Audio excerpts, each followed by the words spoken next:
Namaste and welcome to the exciting episode of Sathology Debunking Mythology।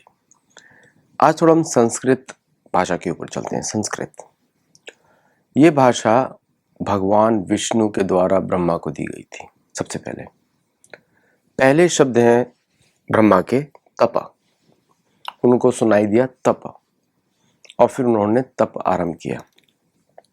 पहली ध्वनि जब ब्रह्मा का जन्म हो रहा था विष्णु के नेवल से, तो वहाँ पे पहला तप शब्द उनको सुनाई दिया, मतलब संस्कृत उनसे भी पहले से।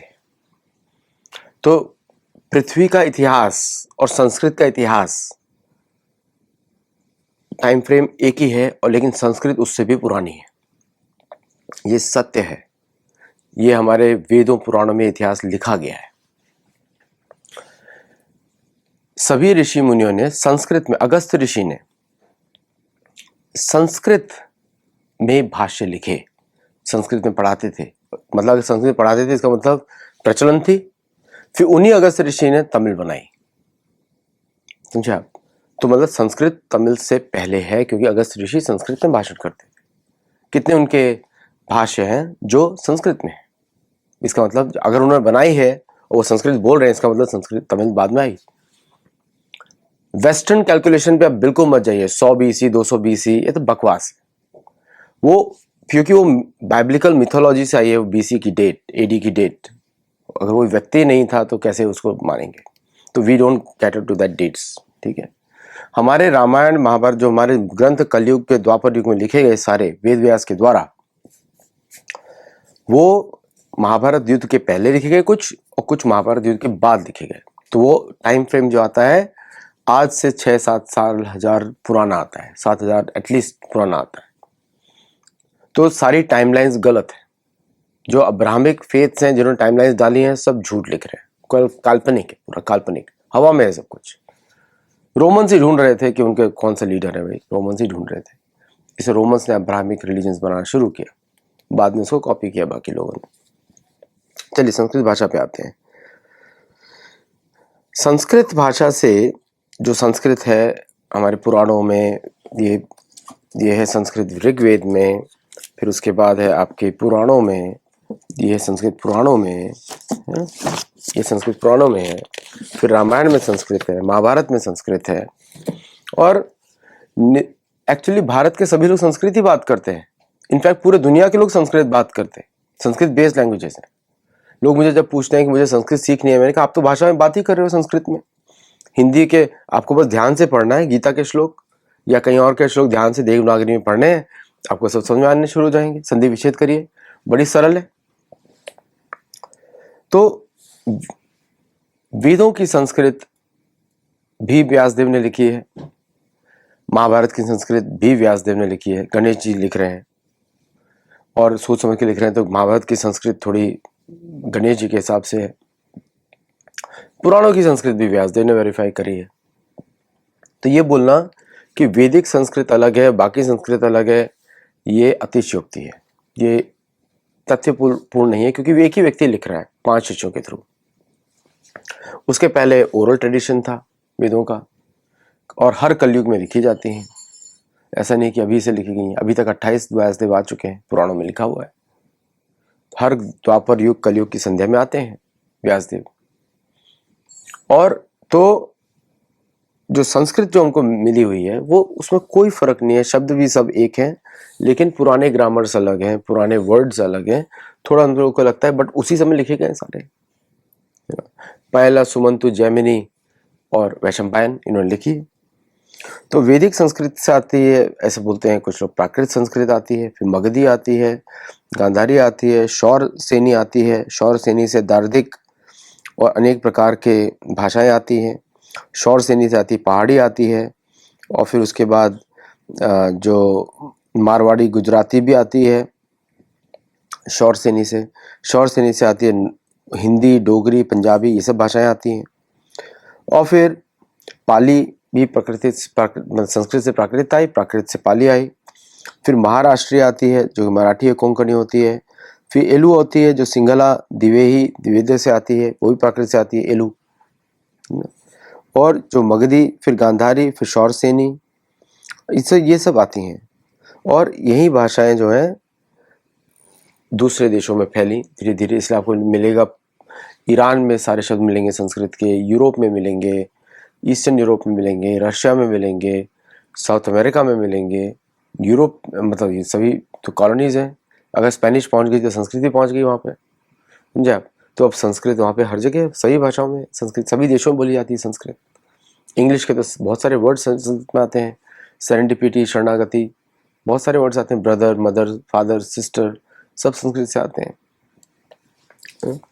और तो और वेरिएशंस होते रहते हैं, भाषा में बदलती रहती हैं।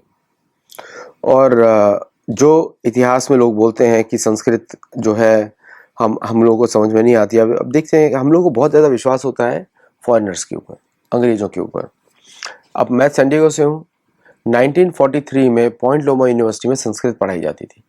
आप उसका फोटो देख सकते हैं, थंबनेल के ऊपर पढ़ाई जाती थी 1943 में। और संस्कृत के शब्द तो सभी भाषाओं में देखे जा रहे हैं। और अगर हम देखें कि सबसे ज़्यादा जो लिटरेचर रिच है वो संस्कृत का है। संस्कृत में भूगोल है, संस्कृत में वैदिक गणित है, संस्कृत का तो हर जगह है। गणित है, ज्योतिष शास्त्र है, और विमान शास्त्र है, शस्त्र विद्या है, धनुर्वेद है, आयुर्वेद है, ये सभी संस्कृत से लिखे गए, सभी संस्कृत में लिखे गए। और अगर देखा जाए तो संस्कृत में लिखी जाती है देवनागरी में। Devanagari is the most advanced script of the world. सारी ध्वनियों को लिख सकते हैं आप, पंखे की आवाज़ को लिख सकते हैं देवनागरी में, कुत्ते के भौंकने को लिख सकते हैं देवनागरी, क्योंकि हर कुत्ते का भौंकना अलग होता है। हमारे कानों में जो हमको सुनाई देता है, दो कुत्ते आपस में कम्युनिकेट कर सकते हैं, लेकिन जो हमको सुनाई देता है वो तो एक ही जैसा सुनाई देता है। लेकिन आप लोग संस्कृत में ध्यान से सुनेंगे, लिख सकते हैं देवनागरी में। तो संस्कृत में अभिव्यक्ति इतनी सरल होती है और इतनी स्पष्ट होती है कि आप उसको कभी भी आप उसको कभी भी इग्नोर नहीं कर सकते, इतनी स्पष्ट होती है उसकी अभिव्यक्ति। और अगर हम देखें संस्कृत को कि किस तरह संस्कृत जो है बाकी भाषाओं में यूज़ होती है, तो मैं आपको बताता हूँ कैसे यूज़ होती है। कि संस्कृत के एक एक्सपेरिमेंट हुआ था मेक्सिको में। तो कोई उल्का पिंड गिरा, उनको लग रहा था कि ये उल्का पिंड को कैसे इसको एक्टिवेट करें। तो उन्होंने क्या किया, मंत्र, उनको बुलाया लोगों को जो मंत्र बात करें, मंत्र बोले।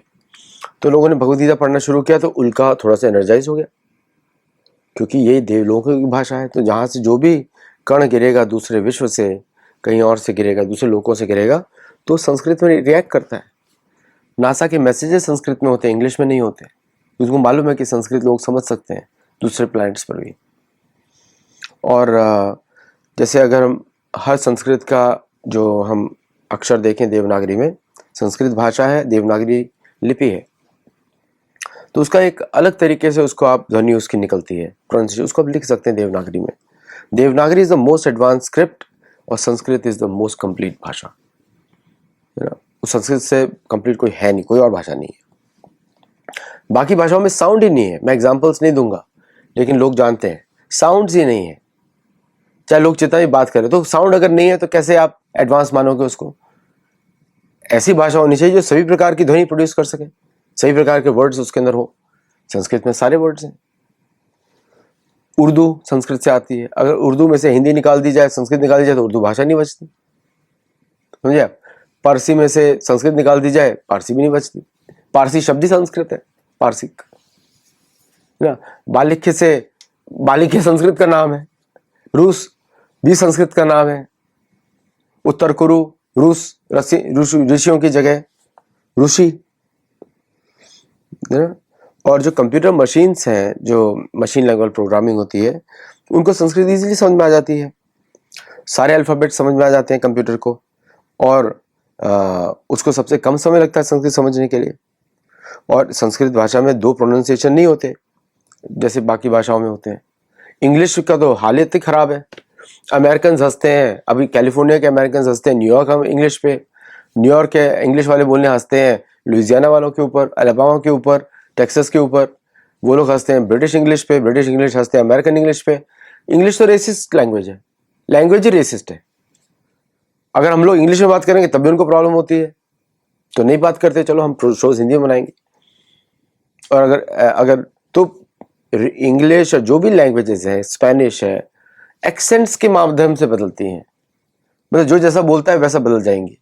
वो स्पेनिश हो गई, मैक्सिकन हो गई, पेरुवियन स्पेनिश अलग हो गई, लोगों को डिवाइड कर देती है। संस्कृत में ऐसा कोई चक्कर ही नहीं।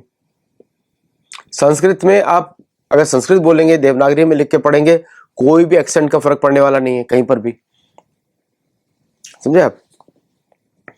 तो अब आया बात की संस्कृत ग्रामर लॉजिकल है, फॉर्मूलाज के हिसाब से चलती है, रूल्स के हिसाब से चलती है, डिसिप्लिन कर देती है। जहाँ संस्कृत होगी वहाँ पे गाली गलौज नहीं होगी, सभ्य भाषा होगी, समझे आप। और तो संस्कृत जो है बेस्ट लैंग्वेज है एल्गोरिदम लिखने के लिए। भारतीय के जितने भी एलएलएम सब बनाए आप लोग, जितना भी प्रोग्रामिंग करें, इंग्लिश को कर दें बाहर फेंक दें। कंपाइलर्स बनाए संस्कृत के, आईआईटी मद्रास, आईआईटी बॉम्बे, सबके पास कंपाइलर्स हैं, मैंने खुद ही देखे हैं। तो आप वहाँ पे प्रोग्रामिंग करें, प्रोग्रामिंग उसमें लिखें, इंग्लिश सीखने की जरूरत ही नहीं किसी को। आप इंग्लिश बोलना बंद कर देंगे, दूसरे आपकी भाषा सीखना शुरू कर देंगे। इंग्लिश तो उनके लिए है कि ताकि आपकी भाषा उनको समझ में आ जाए, क्योंकि उनकी बुद्धि इतनी नहीं होती दो भाषा सीख सके। तो संस्कृत में अगर हम संभाष्य करेंगे तो उसमें हमको समझ में आएगा। और दूसरा है कि सॉफ्टवेयर प्रोग्रामर्स के लिए तो बहुत ही अच्छी भाषा है। और भी जो ग्रंथ लिखे गए हैं संस्कृत में, उसका तो कोई बराबरी नहीं है कहीं पर भी।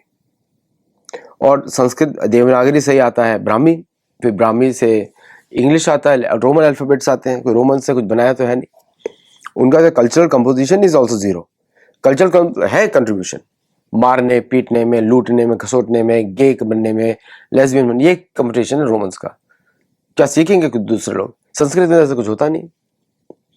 संस्कृत में हम किसी की पर्सनल लाइफ पे ज़्यादा फोकस भी नहीं करते। एक साधारण से इंस्ट्रक्शंस होते हैं कि सर जीवन जिए। तो सभी वेद पुराण, अब देवनागरी आप सीख लेंगे, आप संस्कृत सीख सकते हैं आसानी से। अगर आप बोलते ही हैं संस्कृत, भारत के लोग तो संस्कृत ही बोलते हैं। अब जैसे जो काफ़ी बहुत सारे जो हमारे ऑथर्स हैं, अभी एक हमारे संक्रांत सानू जी ने संस्कृत पर एक बुक लिखी है, बड़ी सुंदर बुक है वो। और अगर हम देखें कि पूरा का पूरा विश्व तो संस्कृत ही बात कर रहा है। दुनिया के सबसे अच्छे जो ग्रंथ हैं सारे संस्कृत में है, लिटरेचर सारे संस्कृत में है, पुराण महाभारत। अभी भी इतना ज्यादा तो कोई भी नहीं लिख पाए व्यासदेव के बाद। बाकी सब लोग एक उनका 2 पेज से पुस्तक बना देते हैं, समझे। तो Sanskrit is one of the best languages of the world. Sanskrit is the best language of the world, not one of the best, is the origin of everything. भगवान विष्णु से आई है, ब्रह्मा के द्वारा पृथ्वी पर लाई गई है, और ब्रह्मा तो हम सबके क्रिएटर है। तो संस्कृत तो कभी लुप्त होने वाली भी नहीं है। अभी उसको बोलने वाले कम हो गए हैं, क्योंकि देवताओं से संबंध टूट चुका है, कलयुग है, तो इसलिए बोलने वाले कम है। लेकिन इसका मतलब ये नहीं लुप्त हुई है, संस्कृत जीवित है। हम तो पढ़ते हैं डेली, तो हम सभी लोग पढ़ रहे हैं, तो संस्कृत जीवित है। बस थोड़ा सा और उसको पुश देना पड़ेगा वर्ल्ड संस्कृत डे पे। और इंग्लिश को तो आपको फेंकना ही पड़ेगा। इंग्लिश तो उसको आपको मेंटल स्टेज को खराब कर देती है। बोलना पड़ता है, क्योंकि मैं जहां पर रहता हूं वहां बोलना पड़ता है, लेकिन ऐसा तो नहीं है। फिर हम देखते हैं कि संस्कृत यूनिवर्सिटी ओल्डेस्ट लैंग्वेज अगर देखा जाए तो संस्कृत है। और हिंदी के लेटर्स, मराठी, गुजराती, तेलुगु, तमिल, सब जगह संस्कृत के शब्द है। और लिपि भी देवनागरी है, वो भी देवनागरी है, थोड़ा अलग स्टाइल में लिखी गई, वो भी देवनागरी है। तो उसमें उसके अंदर सारी ध्वनियां हैं, कंप्लीट है, पूरी कंप्लीट है। सबसे सुंदर भाषा है तेलुगु भाषा। तेलुगु, कन्नड़ा तो ऐसा लगता है कि मिठास से भरी पड़ी है। और तेलुगु जो है फैक्चुअल है, और मराठी स्ट्रेट फॉरवर्ड है। तो ये सब भाषाएं बड़ी सुंदर भाषाएं हैं, और संस्कृत इन सब की जननी है। संस्कृत से ही ये सब भाषाएं आई है। तो आज वर्ल्ड संस्कृत डे पे हम लोग अपनी क्लास लॉन्च करेंगे, नया बैच लॉन्च करेंगे आज शाम को। तो आप लोग जरूर जुड़िएगा। हर शनिवार रविवार को शाम के समय संस्कृत भाषा में हम लोग सीखेंगे। और गुरुकुल में आप जुड़िए तो और भी संस्कृत के हमारे जो ग्रंथ हैं उनको भी आप सीखेंगे। चलिए, मैं आपको श्लोका पढ़ना भी सिखाऊंगा, किस तरह श्लोका को पढ़ना चाहिए, किस तरह समझना चाहिए, किस तरह उसको देखना चाहिए। नमस्ते एंड जय Jagannath, and I will see you in the next show.